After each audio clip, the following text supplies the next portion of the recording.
तो देखिए, after graduation मैं 2015 में दिल्ली गई थी। वहाँ पे मैंने कोचिंग की 1 साल की, बट मुझे कोई इतना आइडिया नहीं हुआ कि मुझे कैसे प्रिपरेशन करनी चाहिए। तो इमीडिएटली आफ्टर फिनिशिंग कोचिंग मैं वापस आ गई अपने घर पे और फिर मैंने सेल्फ स्टडी से अपनी प्रिपरेशन कंटिन्यू की। मेरा जो फर्स्ट अटैम्प्ट था वो 2017 में था। तो इस अटैम्प्ट में मैंने प्रीलिम्स क्लियर कर लिया था, बट मैं मेंस क्लियर नहीं कर पाई थी।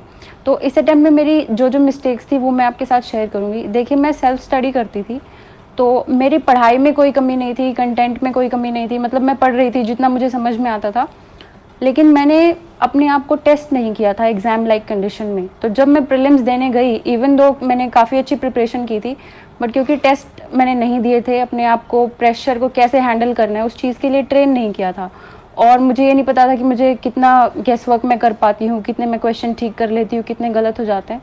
ये सब आइडिया ना होने की वजह से मैं एग्ज़ाम में प्रेशर को हैंडल नहीं कर पाई, और इवन दो मैंने क्लियर तो कर लिया, बट मैं श्योर नहीं थी। अब जब प्री में ही श्योर नहीं थी, तो फिर मेंस की प्रिपरेशन मेरी वहाँ पर थोड़ी हैफजर्ड रही, अच्छे से प्रिपरेशन नहीं हुई।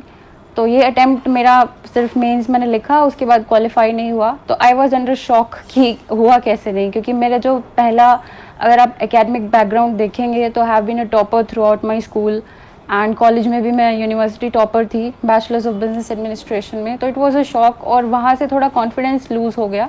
तो जो मेरा नेक्स्ट ईयर का जो अटैम्प्ट था 2018 का, वो भी मेरा ऐसे ही ख़राब हुआ, और उसमें भी सेम वही इशू था कि पढ़ा तो था, लेकिन फिर वो है कि टेस्ट नहीं दिए थे, एग्ज़ाम लाइक कंडीशंस में खुद को कैसे हैंडल करना है, प्रेशर को कैसे हैंडल करना है, वो सारी चीज़ इस बार भी मिसिंग थी। तो ऐसे 2017 का अटैम्प्ट गया मेरा, और 2018 दोनों ही अटैम्प्ट चले गए। तो उसके बाद मुझे लगा कि अब तो हो नहीं पाएगा। ये बिल्कुल ऐसा लो फेज़ था जिसमें बिल्कुल कॉन्फिडेंस लूज़ कर चुकी थी, और मैंने इवन अपने पेरेंट्स को बोल भी दिया कि शायद this is not what I want to do, और मुझे शायद और गवर्नमेंट एग्जाम्स की प्रिपरेशन करनी चाहिए। तो मैंने एक बार एसएससी सीजीएल भी कंसीडर किया था, बट वो मेरे पेरेंट्स ने मुझे कन्विंस किया कि आप ना छोड़े इसको, और अपनी प्रिपरेशन कंटिन्यू कीजिए। जैसा भी आपको सपोर्ट चाहिए, इमोशनल, फाइनेंशियल सपोर्ट चाहिए, किसी भी तरह की, फिजिकल इंक्लूडिंग की बुक्स हैं, अगर आप यहाँ नहीं कर सकते हो अकोमोडेट तो आप दिल्ली चले जाओ। तो 2019 के लिए अटैम्प्ट के लिए मैंने यही किया कि मैं दिल्ली चली गई वापस, और जो मेरी पिछले अटैम्प्ट्स में मिस्टेक थी कि अपने आप को एग्जाम लाइक कंडीशन में टेस्ट ना करने की, उसको मैंने रेक्टिफाई किया। तो मैंने टेस्ट सीरीज़ ली दोनों ही चीज़ों के लिए, प्रीलिम्स के लिए भी और मेंस के लिए भी। देखिए, टेस्ट सीरीज़ से क्या होता है, आपको एक ये पता चल जाता है कि आप कितना गलत कर देते हो, कितना सही कर देते हो, स्पेशली प्रीलिम्स के बारे में मैं जब बात कर रही हूँ। दूसरी चीज़ है कि आपको एक सिलेबस दिया जाता है और एक टाइम फ्रेम दिया जाता है जिसमें आपको वो सिलेबस कंप्लीट करना होता है। तो एक तो आपका सिलेबस कंप्लीट हो जाता है, दूसरा आपका गेस वर्क डेवलप होता है, तीसरी चीज़ एक शेड्यूल में आप काम कर रहे हो, डिसिप्लिन आ जाता है आपका। और जब आप एग्ज़ाम हॉल में जाते हो, जैसे मैं 2019 वाले प्रीलिम्स में मैं जब गई, तो मैं इतना ट्रेन हो चुकी थी एग्ज़ाम लाइक कंडीशंस को हैंडल करने में कि मुझे कोई इशू वहाँ पे फिर फेस मैंने नहीं किया।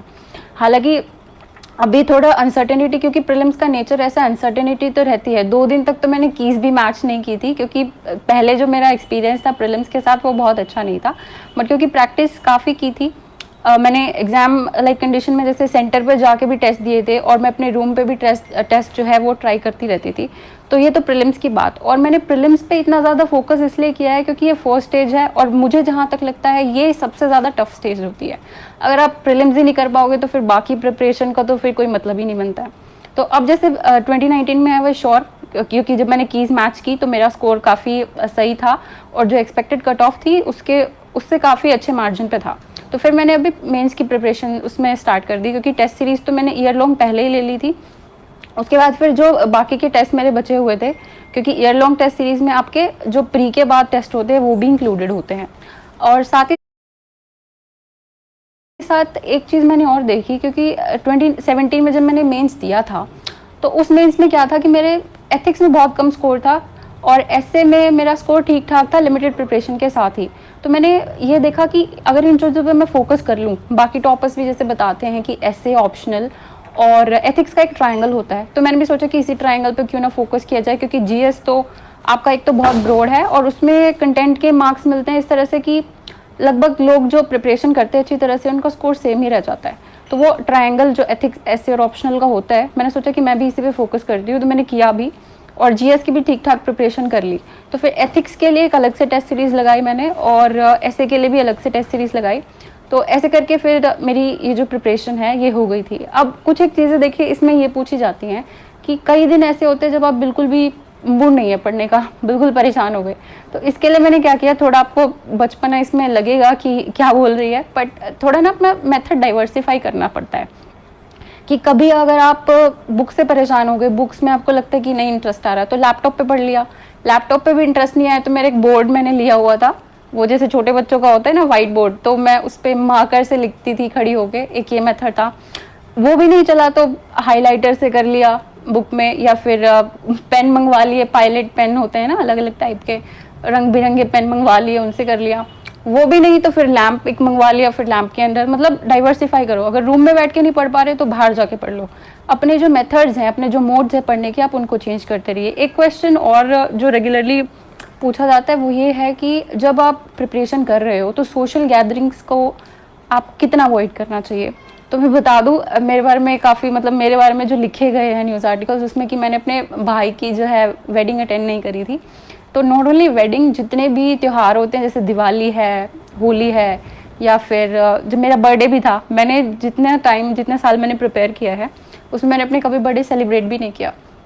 तो ये इसलिए नहीं था कि मतलब मैं कुछ स्पेशल प्रिपरेशन कर रही थी इन दिनों में, स्पेशली ड्यूरिंग फेस्टिव सीजन या ऐसे कुछ है, बट ये है कि जब आप काफ़ी आपको टाइम हो जाता है ना प्रिपेयर करते हुए, तो जब भी आप लोगों से मिलोगे तो पहला क्वेश्चन वो आपसे यही पूछते हैं कि अभी तक प्रिपरेशन ही चल रही है। तो मतलब हम अपने आप को कितना मोटिवेट करते हैं, और फिर आप एकदम कोई ऐसे आके पूछे तो थोड़ा डिमोटिवेशन आता है। तो वही चीज़ अवॉइड करने के लिए कि ऐसे डिमोरलाइजेशन ना हो, तो मैं अवॉइड करती थी सोशल गैदरिंग्स वगैरह। और ये आज से नहीं, पहले से भी नेचर थोड़ा इंट्रोवर्ट टाइप ही रहा।